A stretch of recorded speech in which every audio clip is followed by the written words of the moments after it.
দেখো আমাদের বাড়িতে কে এসেছে, কারা কারা চেনো এনাকে আমাকে একটু কমেন্টে বলো। আমার মেয়ের ভিডিওটা করছিল আর উনি আমাকে ডেকে বলছে তোমার মেয়ে তো ভীষণ খুব ভালো ব্লগ করতে পারে। ওই মেয়েটাও বলছিল ও শিল্পী, ও গান করতে এসেছে। তাই সবাই বলছিল দেখো ও এত ছোট মেয়ে ব্লগ করে। আর তোমরা এনাকে কারা কারা চেনো আমাকে একটু কমেন্টে জানিও।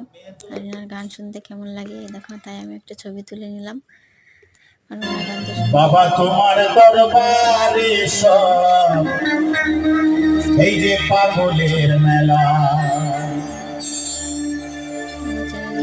সাবস্ক্রাইব আর লাইক করে দিও প্রিয় বন্ধুরা।